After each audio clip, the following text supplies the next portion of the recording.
सभी को।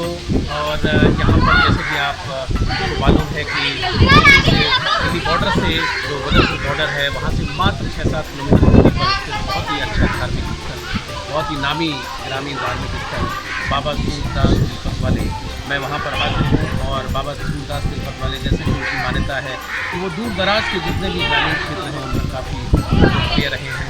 आज उनकी समाधि पर यहाँ पर हम मौजूद हैं।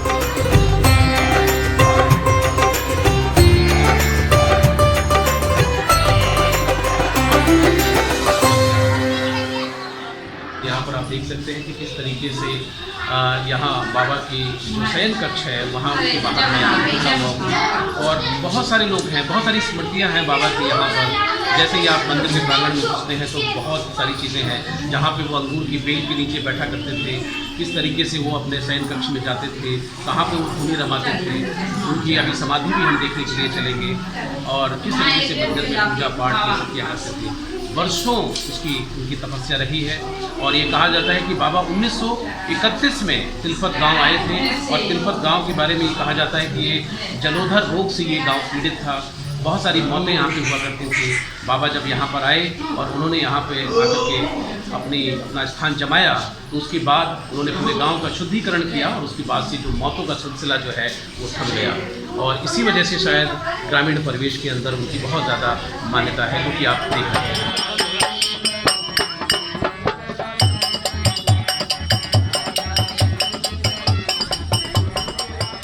बाबा सूरदास का मंदिर का ये मुख्य द्वार है जहाँ से लोग प्रवेश करते हैं। और आप देख सकते हैं कि पूजा अर्चना के बाद लोग जो हैं यहाँ धूप बत्ती अगरबत्ती उसका अर्जन करते हैं।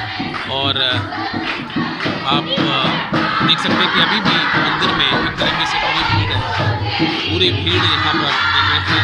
स्त्रियों को आप देख रहे हैं कि यहाँ पर पूरा ये सारा का सारा देख सकते हैं कि पूरा मंदिर के बाहर एक तरीके से माहौल बना हुआ है, पूरा गीत और संगीत का माहौल। स्त्रियाँ यहाँ पर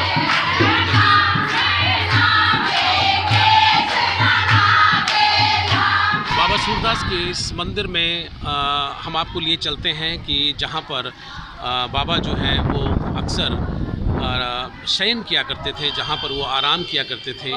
तो उस जगह को मैं आपको दिखाना चाहता हूँ।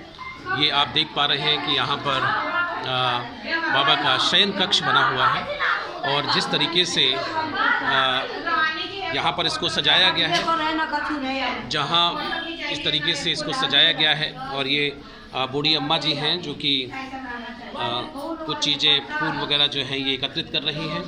तो ये एक बहुत ही एक अच्छा दृश्य है कि जहाँ पर बाबा जी जो हैं वो आराम किया करते थे।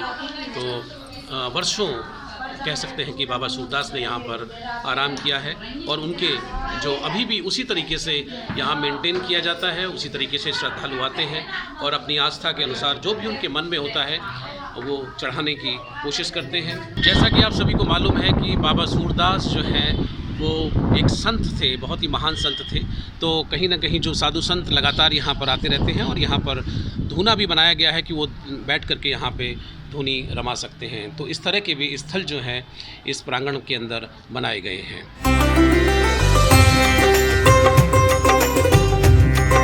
बहुत ही शानदार स्थल और ऐसा लगता है कि और कभी भी आप आएँ यहाँ पर तो मंगलवार वाला दिन जो है वो अवश्य चुने तो आपको ये पूरी चहल पहल मिलेगी। यहाँ पर कहा जाता है कि बाबा के साथ में श्री बंगाली बाबा जो हैं वो उनके साथ रहे। और मैं एक बात और ख़ास तौर पे बताना चाहता हूँ कि बाबा जो है वो बांसुरी बहुत अच्छी बजाते थे और इसी वजह से ये बंगाली बाबा जो है इन्होंने भी उस कला को सीखा और लोग आते हैं। तो इस समाधि पर भी लोग आकर के पूजा करते हैं, फूल पूजा अर्चना यहाँ पर सब की जाती है। तो आप देख पा रहे हैं कि बहुत ही खूबसूरत प्रांगण है जहाँ पर बाबा की समाधि बनी हुई है।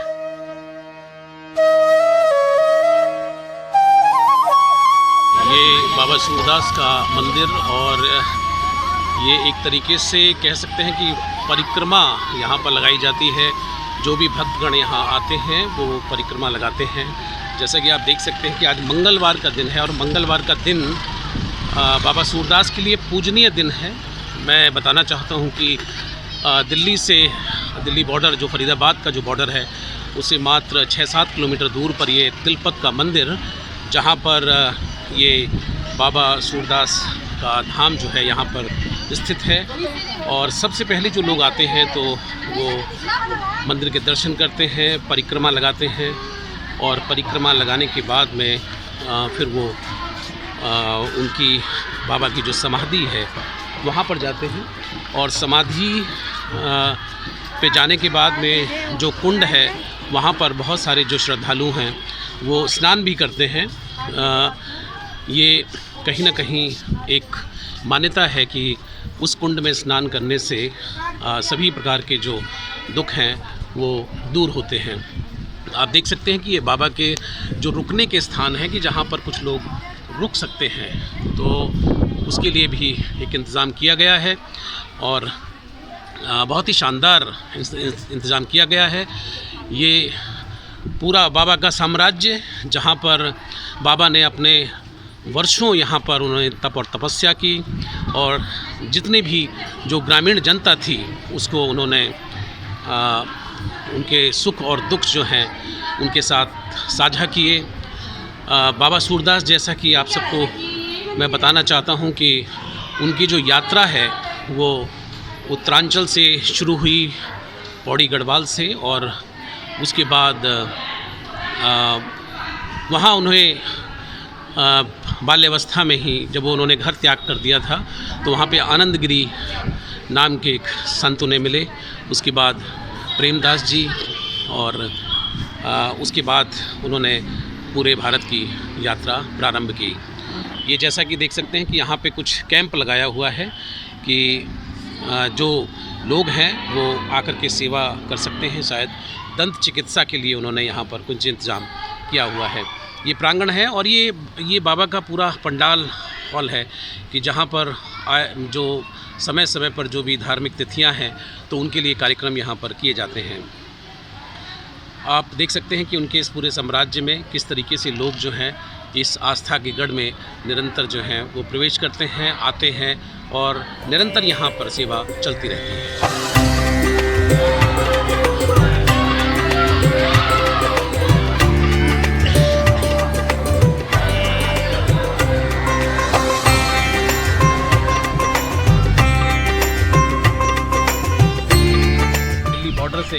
उदयपुर बॉर्डर से मात्र 6-7 किलोमीटर की दूरी पर ये बहुत ही भव्य मंदिर है जिसका नाम है बाबा सूरदास मंदिर। यहाँ पर जिस तरीके से आपने मंदिर के दर्शन किए, उसके बाद आपने गौशाला के दर्शन किए, उसके बाद आपने समाधि के दर्शन किए, और परिक्रमा जिस तरीके से लगाई गई, तो ये भी एक ख़ास वजह है यहाँ आने की कि बाबा सूरदास के नाम पर यहाँ पर एक स्टेडियम बनाया गया है जो कि बहुत ही भव्य स्टेडियम है। युवाओं के लिए यहाँ पर ख़ास तौर पर इसको बनाया गया है, और इस स्टेडियम को बनाने के पीछे बहुत बड़ी टीम है जिसमें कि विशेष तौर पर योगदान है श्री नंद किशोर पिंटू जी का, जो कि इस गांव के यहाँ पर सरपंच हैं, जिन्होंने उनके प्रयासों से ये स्टेडियम पूरा बनाया गया है। रोहतास बिधुड़ी जी, जो कि टीटू भाई जिनके नाम से जाना जाता है, तो वो भी बहुत प्रयासरत रहते हैं, और ललिता प्रसाद जी जो कि पूरे मंदिर जो जिनकी देखरेख में चल रहा है, तो उनके भी प्रयास से ये सब कार्य हो रहे हैं। तो मेरी ओर से बहुत बहुत शुभकामनाएँ, और आप कभी भी आपका अगर मन करता है तो ये तिलपत मंदिर आप ज़रूर विज़िट करें, आपको बहुत अच्छा लगेगा।